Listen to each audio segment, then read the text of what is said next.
Contando el cuento con Ángel Guzmán.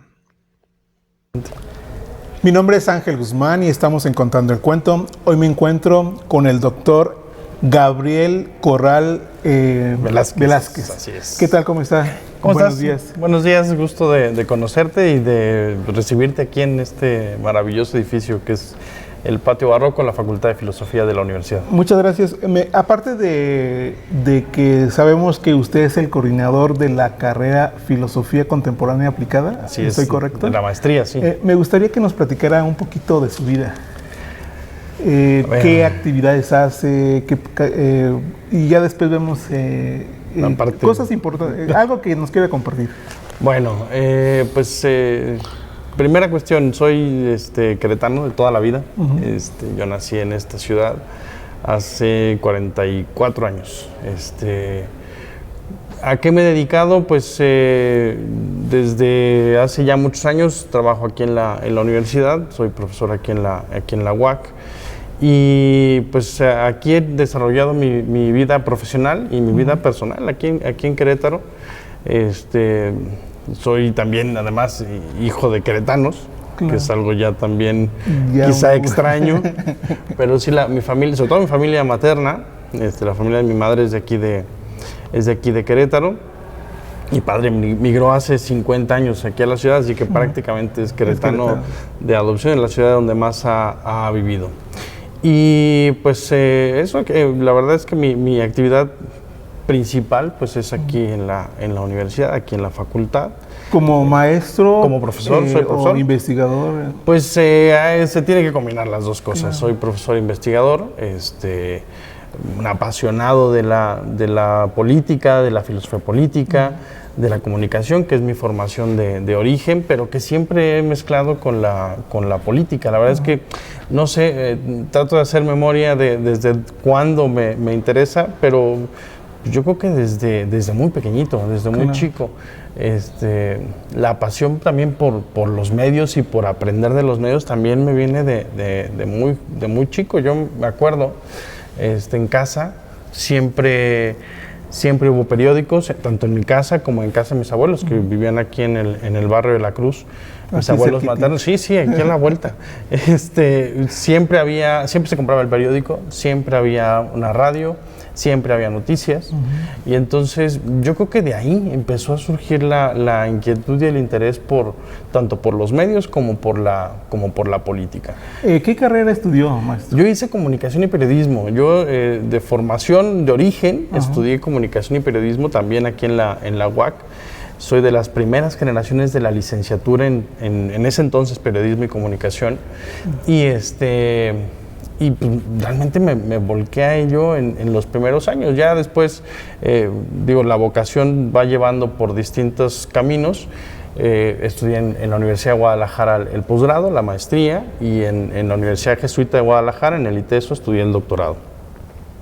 Ya más cercanos a lo que hago ahora, tanto la maestría como el doctorado, pero la inquietud por esto que haces y por el periodismo y por ver medios y por consumir, me devoro el periódico todavía, la radio, lo mantengo. Lo poco que me queda de comunicador, ahí está. Cuando he tenido oportunidad de seguir escribiendo notas o reportajes, alguna columna por ahí que me invitan, yo siempre digo que sí. O si me invitan a la radio, también digo que sí, porque me sigue gustando y me sigue apasionando. Es que es muy interesante, ¿verdad? Esto de la comunicación. Muchísimo. Saber cómo se hace una película, un programa de televisión, todavía me sigue apasionando. Aunque ya, profesionalmente lo ejercí muy poco tiempo, la verdad. La radio un poco más, pero la televisión sí fue una probadita. Y la prensa todavía, de cuando en cuando por ahí hay alguna invitación a colaborar y con mucho gusto la acepto, porque la verdad es que me sigue gustando. Claro, no puedo, les digo, no dejo de sentir esa pasión y ese respeto por quienes se dedican profesionalmente a los medios de comunicación, ya sean los medios, digamos, corporativos, tradicionales, o los medios digitales que emergen como tu canal. Claro. Antes de entrar al tema de la filosofía, del interesante mundo de la filosofía, yo sé de que usted conoció este edificio de muy pequeño. ¿Nos podían contar eso? Sí, la verdad sí. Bueno, mi padre trabajó aquí hace ya muchos años. Él es profesor jubilado de la universidad y pues sí, aquí se inició en los años 80, primero la maestría en filosofía, fue lo primero que surgió. Trato de hacer memoria, quizás las fechas me fallen, pero más o menos hacia 1985-86 que llegó aquí la maestría de filosofía en ese entonces. Y mi papá estudió en esa primera generación, en ese primer grupo de la maestría de filosofía de aquellos años, y pues entonces se quedó aquí, ya a trabajar como profesor. Mi papá siempre fue profesor del área de filosofía. Él estudió filosofía muy joven y aquí se fundó la facultad, que ahora ya cumple 30 años la licenciatura de filosofía y 30 y muchos la facultad de la universidad. Y pues claro, aquí pasábamos a veces tardes. Me lo imagino corriendo, escondiéndose. Este edificio me lo sé de memoria. Sí, conozco los recovecos así por todos lados, porque pues claro, aquí de repente por alguna circunstancia de familia, de organización de casa, que siempre pasa, pues nos quedamos por aquí. Los despachos siguen siendo los mismos que están acá en el primer patio, y en la parte alta, en este palomar que tenemos aquí atrás, también había oficinas de la facultad, todavía pertenecen a la facultad, y pues bueno, recorríamos los techos. Todavía hace unos meses con los estudiantes de la maestría les dije, vénganse, estamos abiertos una de las salidas de por aquí atrás, y nos subimos al techo a recorrerlo, porque por aquí arriba llegas a la parroquia de Santiago. Bueno, aunque uno sea estudiante aquí a veces se limita, ¿no? Pero siendo un niño, pues recorre todos los lugares, y además, ¿no? Con la inocencia de aquellos años, que nos duraba el patio, era prácticamente ya más, había muy poca gente entonces, ahora somos muchos más. Y todo el mundo nos conocíamos, o nos identificaban, y pues por ahí que andábamos todavía con mi hermano. Sobre todo mi hermana era mucho más pequeñita, pero con Luis sí recorríamos este edificio de arriba abajo, así que lo conozco bastante bien todavía ahora. Y muchos recuerdos, me imagino. Un montón, cantidad. Sí, de compañeros de aquellos años de mis papás, que pues, bueno, pasábamos tiempo con ellos, y las pláticas, conocimos muchos profesores también, que ahora con muchos de ellos convivo, que son mis colegas. Ahora, que pues bueno, claro, se acuerdan de nosotros muy pequeñitos. Sí, pero sí, este edificio es la verdad, de mucho cariño, y la verdad es que sí fue una sorpresa de repente regresar aquí ahora ya pues para trabajar. Claro, yo he entrado aquí a grabar varios reportajes y tareas de la escuela, y todavía se me hace así fabuloso ver los rincones, ver los pasajes, ver ese túnel que hay de aquí, de este edificio allá. Se me hace así, es una maravilla, hermoso, ¿no? Así. Ahora con Gabriel, con mi hijo, que ya de repente también anda por acá, por ejemplo, en este corredor de aquí, si uno habla en voz baja, se escucha perfectamente al otro extremo. ¿Ah, sí? Sí. Tiene un eco. Pues, al final, pues esto era un edificio conventual. Claro, exactamente. Del siglo XVII. Y tiene muchos de esos detalles que ahora es difícil encontrar en los edificios contemporáneos, pero bueno, que hacen que la experiencia de estar aquí, de aprender aquí, de trabajar aquí sea maravillosa. Y yo, la verdad es que estoy en el mejor de los mundos. Sí, porque finalmente es trabajar en parte de lo que fue mi casa. Claro. Hoy en día, cuando uno habla de la filosofía o de los filósofos, siempre nuestra mente corre a Grecia con Platón, Aristóteles, Sócrates. Más que una definición para usted, maestro, ¿quién o qué es un filósofo? Me acuerdo mucho de una viñeta del Gran Quino, de Mafalda, que tengo en el estudio de casa, que llega Mafalda con su sillita, se sienta frente a su papá y le pregunta qué es la filosofía. Y el papá se queda con una cara de sorpresa. Dice, ¿cómo le contesto eso? Y cada que me preguntan, y que yo preguntaba lo mismo a mi padre, que al final pues también él es filósofo también, es muy difícil de contestar, más allá de la definición clásica del el amor a la sabiduría, el amor al conocimiento, pero hoy en día creo que va más allá del cultivo del conocimiento, del cultivo de la sabiduría o de la ciencia, de las ciencias, como se llega a decir. Yo creo que hoy en día el filósofo abarca mucho más de lo que tradicionalmente se veía en la filosofía clásica. El trabajo que estamos intentando hacer ahora en la Facultad de Filosofía, concretamente en la maestría y cada vez más en la licenciatura, es formar no el filósofo estrictamente erudito, sino el filósofo que intervenga o que trabaje en su espacio cotidiano, que intervenga en su entorno social. En los 10 años que tenemos en el programa de la maestría hemos tratado de ir volcando hacia allá la labor del filósofo de nuestros días. Creo que la necesidad de abrir la filosofía hacia los espacios de intervención social, científica, de reflexión, es fundamental. Todavía hoy en día, bueno, yo no lo sé, pero todavía hoy en día hay muchos alumnos que prefieren estudiar filosofía, porque yo sé que ahorita, por ejemplo, pues hay universidades politécnicas y carreras nuevas de tecnología y de, bueno, infinidad, ¿no? Y a veces uno piensa, ay, estudiar filosofía, pues, ¿qué me va? ¿Cómo voy a sostenerme en la vida? Bueno, la pregunta, que hace regularmente es, bueno, filosofía, claro, ¿y de qué vas a vivir? Y por supuesto que se vive de esto.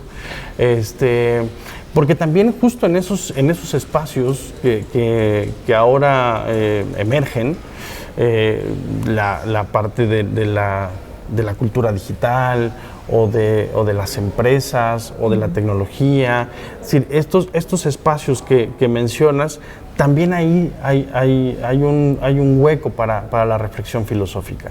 Sí, yo de a poco, y hablábamos hace un momento que mi formación no es precisamente la filosofía, sino la comunicación, y luego como de a poco fui llegando para acá, me di cuenta o me voy dando cuenta de la importancia que tiene el quehacer filosófico.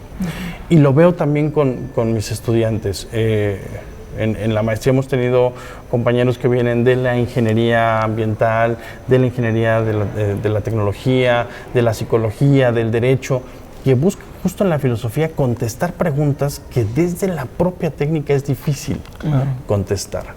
Y en eso va nuestro esfuerzo de decir, bueno, es que también la filosofía tiene cosas que hacer y cosas que decir de esos espacios.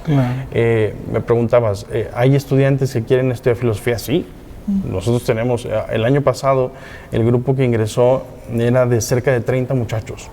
Muy bien, un grupo bastante grande y que afortunadamente se mantiene con la merma natural, digamos, en siendo un grupo grande. Entonces, sí hay interés, porque creo que siempre, pues hablabas de la época de la Grecia clásica y 2000 y muchos años después, las preguntas, o hay preguntas que se mantienen.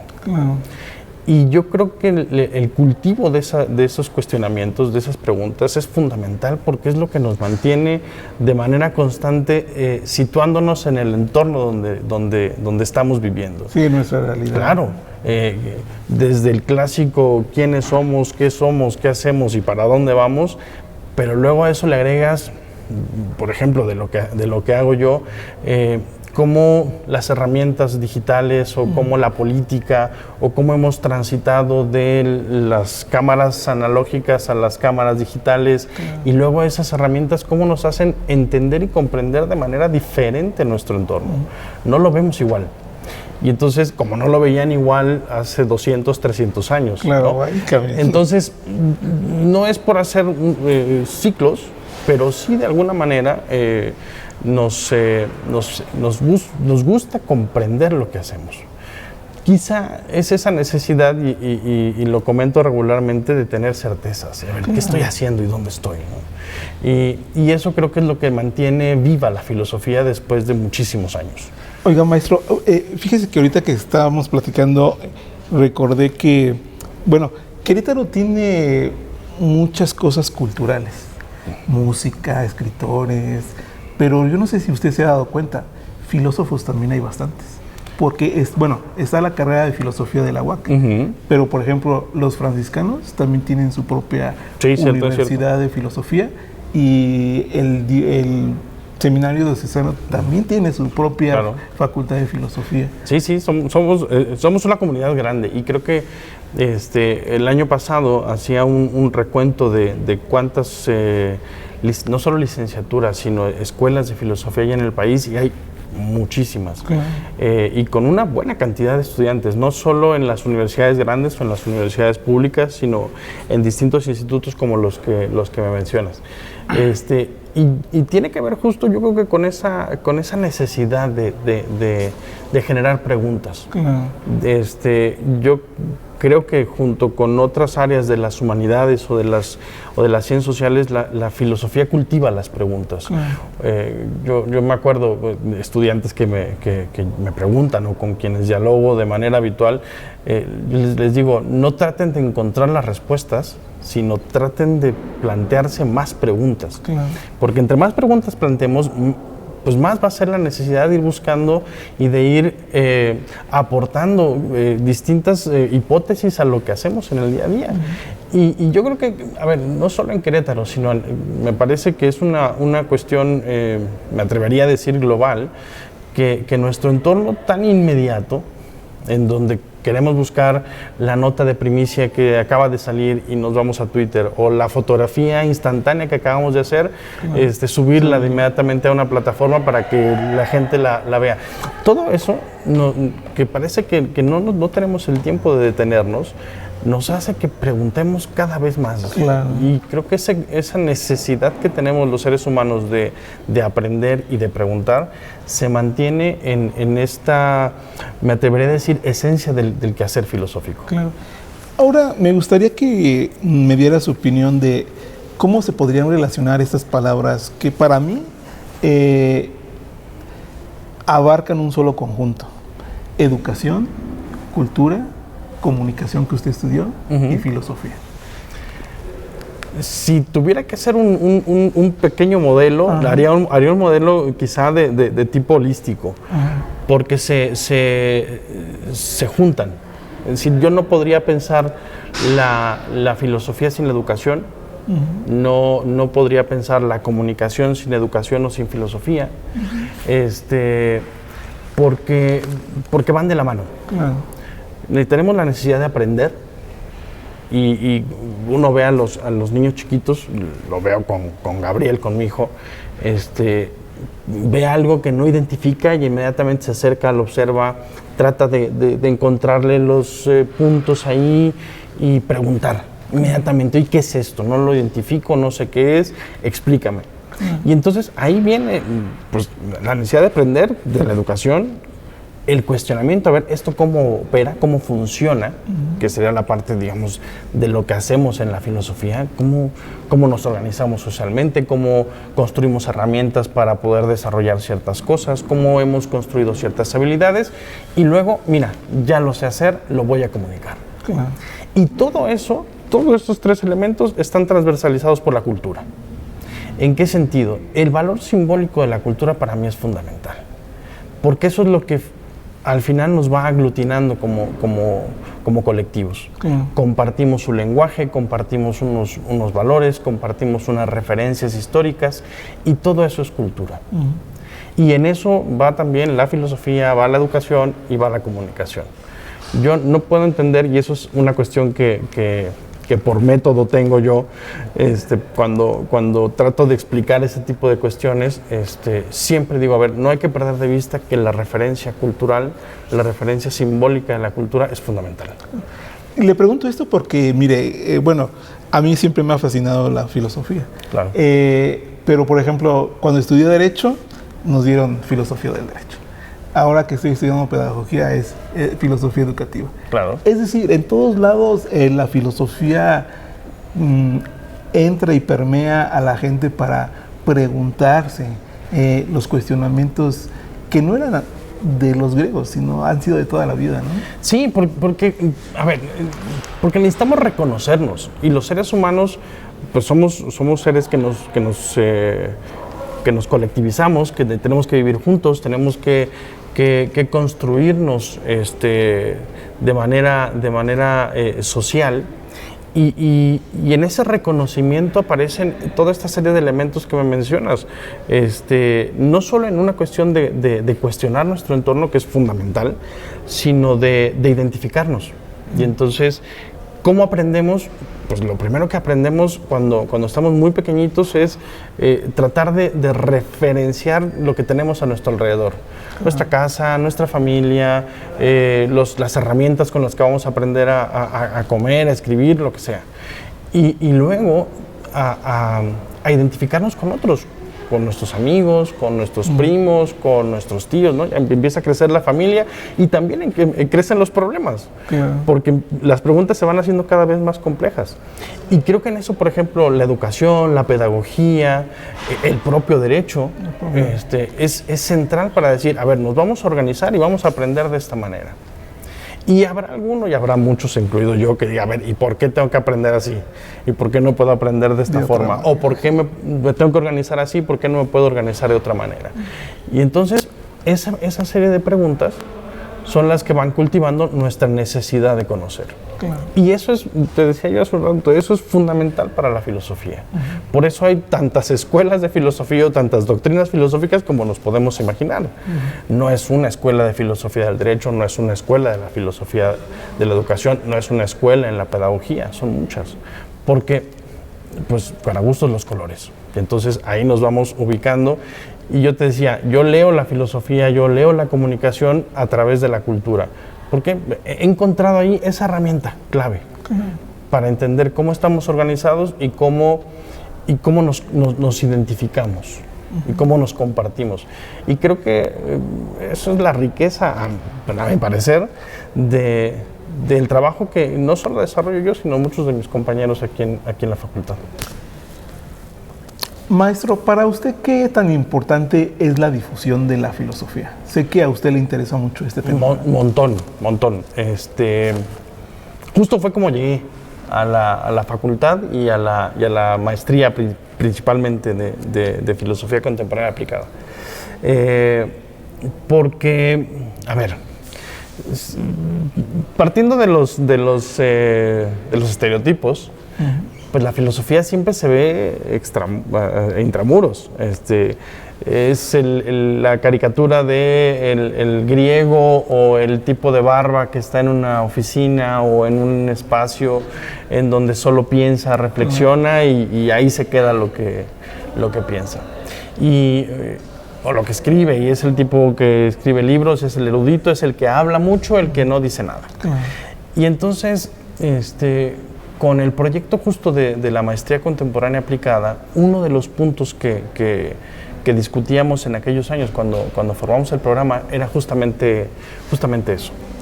Cómo dar a conocer o reconocer la labor del filósofo.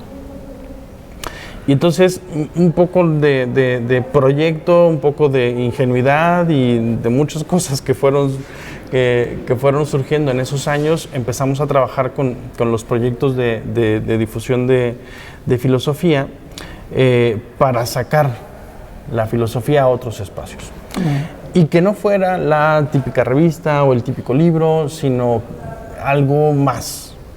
Y entonces, aprovechando los proyectos que había en ese momento y que hay todavía de los compañeros estudiantes del programa, pues empezamos a trabajar en diferentes proyectos de difusión de la filosofía.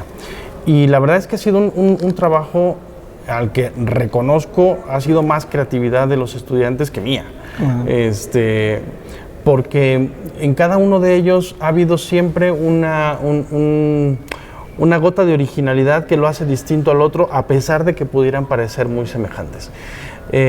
Los primeros proyectos que hicimos los empezamos a trabajar fuera del entorno de la facultad, justo con esa intencionalidad. Primero en el Centro Cultural Bernardo Quintana, aquí en Río de la Loza. Luego nos fuimos a al Museo de la Ciudad, estuvimos también en el ICA, ahí en Santa Rosa de Viterbo, y luego por distintas circunstancias tuvimos que regresar a la facultad, pero hemos aprovechado el espacio del edificio del que ya hablábamos hace un rato, aquí el Patio de los Naranjos, el Patio Barroco, acá el patio principal, porque la verdad es que tenemos este espacio que es fantástico y que la gente identifica perfectamente con el quehacer de la filosofía y de la educación, pero ser un espacio de la propia universidad. Pero más allá de eso, creo que el trabajo principal lo tienen nuestros estudiantes en el sentido de que se conozca lo que están haciendo. Claro. Y que ese conocimiento que ellos están trabajando en sus propios proyectos no ha surgido por generación espontánea, sino que tiene un anclaje en preguntas del día a día, ya sea de la ciencia, ya sea de la tecnología, o sea del área de la filosofía social, de la filosofía del derecho, que también hemos tenido proyectos, en fin, de todos los espacios donde intervienen nuestros estudiantes, porque hay un trabajo de intervención, de filosofía aplicada, de profesionalización, si se me permite el término, de la filosofía, en donde los estudiantes van, se insertan en un proyecto aplicado y luego regresan a las aulas, y sobre eso estamos construyendo los proyectos de difusión. Por ejemplo, aquí en Querétaro sí la gente está abierto a esos espacios, digamos las dependencias, sí, o los museos, o al contrario, la gente sí se interesa por eso. Sí.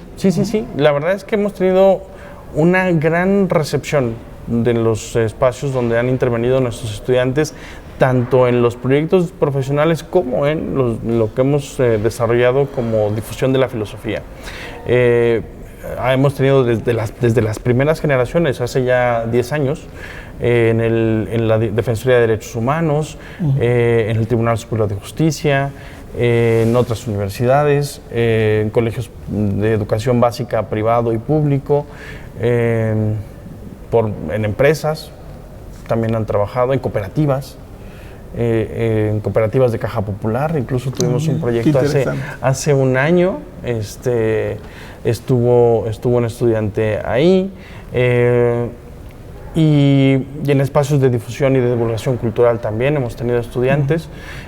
La verdad es que, podría hacer un listado. La verdad es que han sido ya más o menos unos 70 estudiantes, poco más, los que han pasado por nuestro programa, y con cada uno de ellos ha habido una situación o un aspecto particular que hace el trabajo diferente, aunque se acerquen los temas, han sido distintos. Y creo que la intención en estos años ha sido justamente esa, que se conozca el trabajo que realizan nuestros filósofos, nuestras filósofas, considerando que se debe conocer esta cuestión que preguntabas al principio de ¿qué hace un filósofo? Okay. Y creo que esa pregunta inocente que hice hace unos años para los primeros proyectos de difusión, cada vez más, al menos en nuestro pequeño universo de filósofos queretanos, empieza a tener eco. Y entonces, cuando llegan los estudiantes con las cartas de intención de alguna institución para hacer la estancia profesional, ya es relativamente fácil ubicarlos para decir, a ver, tu proyecto tiene estas características, a ver, vamos a buscar alguna institución que tenga una referencia similar para que puedas hacer la estancia. O algunos ya vienen con la idea, y entonces es simplemente cultivarla y decir, bueno, vamos, adelante. Seguramente habrá alguna institución o alguno de los miembros de esa institución que quiera trabajar contigo. Tengo una pregunta personal. A ver, ¿no? Las que quieras, para eso estamos. Antes, a mí me fascinaba ver a los filósofos pues antiguos, porque se dedicaban a todo, así, pues sabían derecho, sabían argumentar, sabían defender, sabían matemáticas, sabían astronomía, Y, por ejemplo, después encontramos, bueno, los griegos, Galileo, Newton. Es cierto, sí. Pero ya después, yo hasta ahí me quedé y después me ha interesado mucho la ciencia, la historia, y me preguntaba, por ejemplo, Einstein, Hawking, o esta teoría de las cuerdas, también se puede definir ahora como, bueno, a ellos los vemos como físicos, matemáticos, pero también como filósofos. Sí. De hecho, en el área de la filosofía de la ciencia y la tecnología de la licenciatura y de la maestría se siguen trabajando o se están trabajando este tipo de temáticas. Porque, forman parte de las preguntas fundamentales. Claro. De dónde venimos y para dónde vamos. ¿Por qué han surgido diferentes experimentos o experiencias desde las ciencias naturales para explicar el origen del universo, el origen de las especies? Porque yo decía, por supuesto, ¿qué cosa tenía Einstein aquí en la cabeza para poner todo su pensamiento en unas fórmulas matemáticas, ¿no? Y imaginarse el universo, o no sé qué pregunta tendría él, ¿no? Así claro, que cuestionar. Uno de los textos, por ejemplo, que se sigue leyendo en el área de la ciencia, sigue siendo la revolución de las ciencias de Kuhn. ¿No? Donde hace toda una definición de los paradigmas y demás. Eso también es muy interesante. Fundamental para entender la filosofía de la ciencia. Claro. O a Karl Popper, por ejemplo, que también es otro de los filósofos clásicos de la ciencia, digamos de los años 60, 50 por ahí, y que nuestros estudiantes lo siguen revisando porque es central para entender la ciencia desde una perspectiva filosófica. No soy especialista yo en el tema, por supuesto, pero colegas como el doctor Eduardo González de Luna, el doctor José Luis Roggeri, que son compañeros aquí de la facultad, siguen trabajando y siguen haciendo discusiones sobre el tema porque es fundamental. Y sin quizá ya no con esa erudición de aquellos años o de los personajes que me mencionas, la especialización en esa área es central.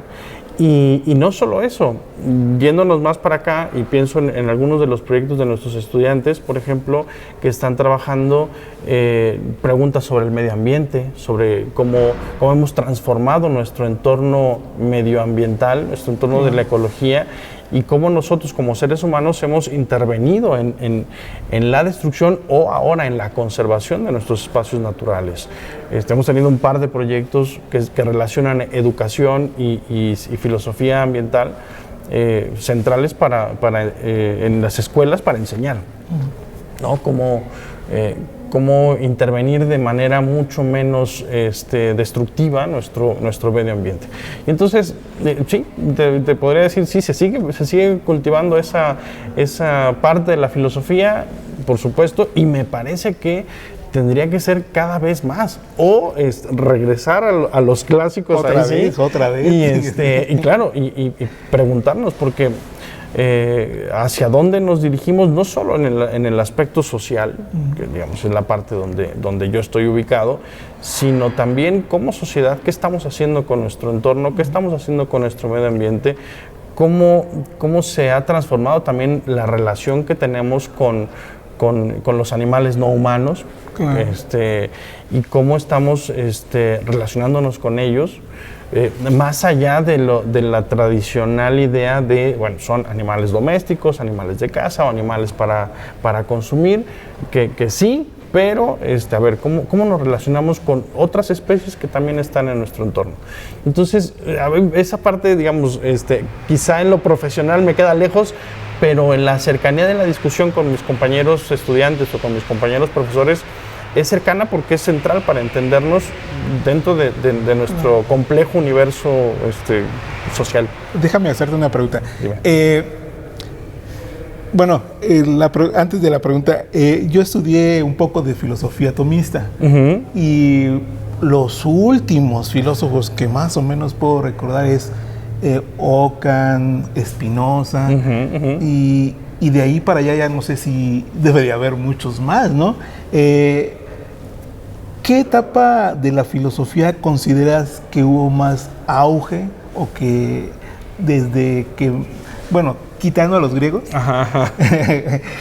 hasta ahorita? Por ejemplo, me imagino que debe de haber filósofos contemporáneos importantes. Yo la verdad no conozco porque he tenido más contactos con sociólogos del siglo XIX que filósofos propiamente. Mira, a ver, pues es que depende de la etapa.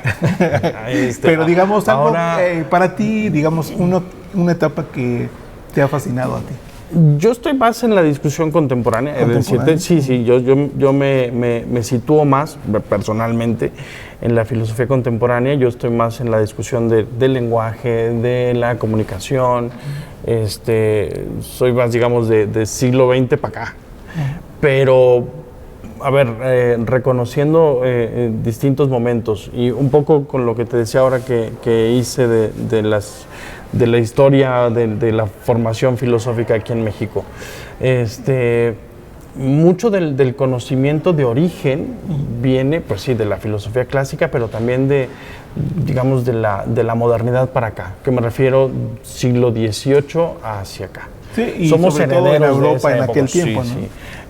Pensando, por ejemplo, en lo que a mí toca de la filosofía política, es imposible no pensar en Tomás Moro, en Spinoza, y luego en toda la filosofía moderna, siglo XVIII, siglo XIX, que fundamenta principalmente cómo pensamos políticamente en nuestro país, ¿no? La democracia es un valor del siglo XIX, siglo XVIII. Las revoluciones de las independencias son herederas de ese pensamiento moderno, de la época positivista, y la filosofía en México pues prácticamente se fundó en México independiente en el positivismo. Y eso nos ha dejado muchas herencias. Todavía cómo se enseña la ciencia, por ejemplo, en las escuelas básicas, pues es de esa manera, ¿no? La experimentación, el empirismo, ¿no? Pero la verdad es que ha cambiado también eso en la formación de nuestros filósofos y filósofas. Yo te diría que cada vez más se busca entender los principios y los fundamentos filosóficos a partir de los autores contemporáneos. Hay muchas compañeras del área de filosofía que están trabajando con nuevas corrientes que involucran ecofeminismos o la bioética, ¿no? Como una parte aplicada de la filosofía. Mis compañeros que están cercanos a mi trabajo y que están también cultivando esa parte de la filosofía del lenguaje o de la comunicación, están más bien ubicados en los autores también contemporáneos, Rorty, Gadamer, Wittgenstein, ¿no? Que son siglo XX hacia acá. ¿Ya son americanos o siguen siendo europeos? Algunos, Gadamer es alemán, Rorty sí es de origen sajón, y Wittgenstein también es alemán. Pero también hay autores importantes aquí en México. Pensaba, por ejemplo, en la cuestión hermenéutica, el doctor Bouchot, porque ha venido varias veces aquí a Querétaro, también está en esa misma discusión del lenguaje, la hermenéutica. En fin, yo creo que cada etapa tiene lo suyo.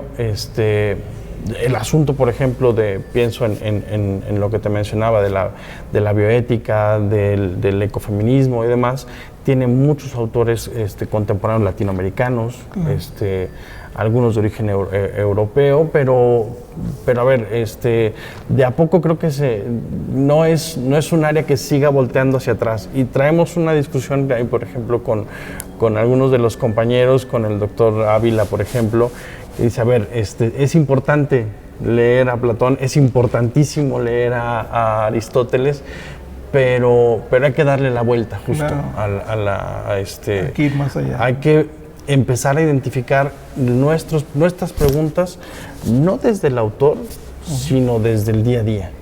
Y yo les digo, a ver, eso es una cuestión de método, de forma, de cómo queremos entender la filosofía hoy en día. Los autores son importantes porque nos representan ese punto de llegada del concepto, ¿qué quiero ver? cómo lo vio el autor tal o cómo lo vio tal personaje.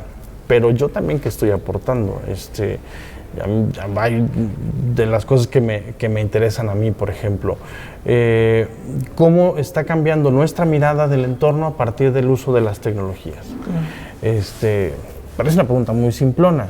Decir, bueno, pues es que claro, ahora lo ves en el teléfono y antes lo veías en la televisión. Sí, pero el tener una herramienta distinta que llevo conmigo, pues eso cambia completamente la manera de ver el mundo, ¿no? Y entonces no es precisamente el concepto, sino es el hecho. Y entonces metodológicamente eso cambia la manera de construir el conocimiento. Y creo que en eso la filosofía está aportando las preguntas, y entonces sí vamos a encontrar la referencia en los autores. Yo soy más de la idea del giro lingüístico, de comprender los lenguajes, cómo está cambiando nuestra significación de las cosas, y que de pronto ver YouTube o tener un iPad o tener un iPhone o tener un teléfono inteligente, pues eso es una manera de hacer referencia a algo que hace 20 años no existía. O sea, las cámaras para mí eran las otras analógicas que llevabas a tu tira de película a revelar y te ampliabas la foto. Esa era una forma de lenguaje que ahora es distinta. Entonces todo eso nos permite ir ubicando históricamente distintas formas de leer, de formarnos como filósofos.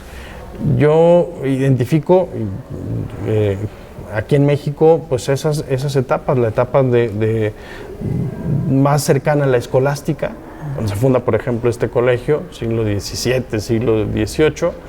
Luego la etapa de México independiente con la llegada de los positivistas, y luego toda esa migración en los años 30 de profesionales de la filosofía que venían principalmente de España y que le dan un vuelco a la formación de la filosofía en México.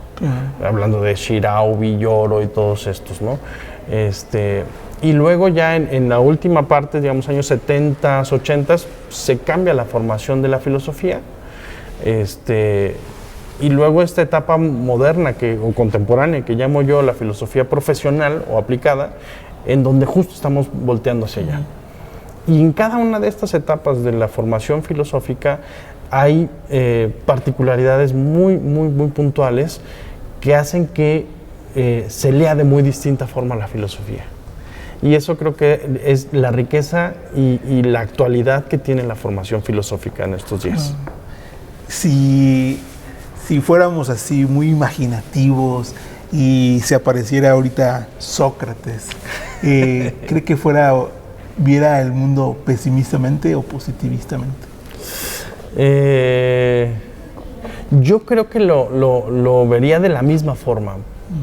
Que lo vio en su momento hace 2000 y muchos años. Te voy a decir por qué, y eso es algo que lo he pensado y que quizá pocas veces he verbalizado. Porque cada época tiene sus crisis. Cuando dicen, es que el mundo está en crisis ahora, ¿no? 2023, post-pandemia. Digo, sí, pero hace 20 años también. Y hace 40 también, y hace 60 también estaba en crisis porque había una serie de revoluciones ideológicas. Además, ahorita también se afrontaría a los sofistas modernos. Claro, ¿no? A tantas cosas que tenemos y que pareciera que los seres humanos no hemos cambiado, aunque sí lo hemos hecho. Yo creo que lo vería de la misma forma. Y plantearía también las mismas preguntas. Porque en el fondo, los seres humanos nos seguimos haciendo preguntas muy similares. Es decir, con sus complejidades, por supuesto, con sus particularidades. A lo mejor la tecnología no es la misma que tenían, las comunicaciones no son las mismas que tenían hace 2500 años, ni mucho menos.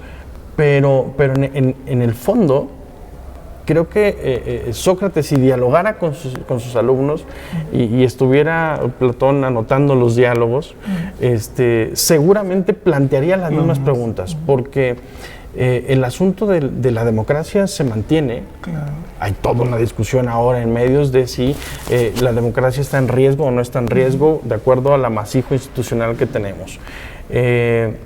La formación educativa también, nuestras relaciones humanas también.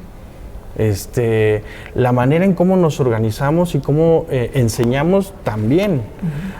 Si cambiamos una forma de estructurar los libros de texto o de reseñar las materias en las currículas de las escuelas básicas, pues es una discusión que podría tener la academia, el liceo, ¿no? de aquellos siglos. Entonces, en esencia, quizá estamos girando, cambiando, sí, modificando muchas de nuestras estructuras, pero las preguntas son las mismas. Entonces, yo creo que se sorprendería quizá si apareciera ahora y se situara aquí y le dije, oiga, pues mire, ¿cómo ve el asunto de la democracia? Se funciona de esta manera. A lo mejor se sorprende y dice, ¿y eso es democracia? ¿Estoy seguro? O mire, enseñamos de esta manera. Y como les dictan a los estudiantes y no les hacen preguntas, sí, un poco sí. Y tienen que memorizar en lugar de contestar y argumentar. Entonces la retórica no sirve a nada. No, a ver, es que mire, la evolución y vamos, todo eso estaría dentro de sus preguntas, dentro de sus preocupaciones, y quizá nos sentaría allí y nos explicaría quizá de mejor manera cómo organizar una u otra cosa. Claro. Maestro, pues te agradezco mucho. Y yo creo que podríamos seguir otra hora. Totalmente, podríamos estarnos aquí un buen rato. Ajá. ¿Tendrás alguna red social para que la gente te pueda seguir? Yo estoy a ver, no soy muy activo en redes como escritor, ni mucho menos, pero estoy en Twitter, @corralvelázquez, ahí me pueden seguir. Facebook, también estoy como Gabriel A. de Alfonso Corral Velázquez, que es más bien un álbum de familia, pero con mucho gusto, ahí podemos compartir algunas cositas. En Instagram también estoy, @corralvelázquez, de pronto subo alguna fotografía, también como álbum de familia, y ahí estoy, aquí en la facultad, el día que quieran también venir a conocer el edificio, con muchísimo gusto lo recibimos.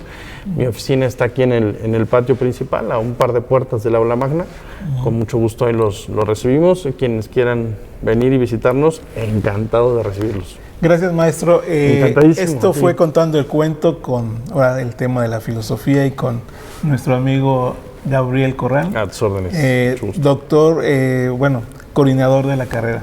Así es. De la maestría en filosofía. Bueno, muchas gracias. Encantadísimo. Te lo agradezco. A ti. Muchas gracias.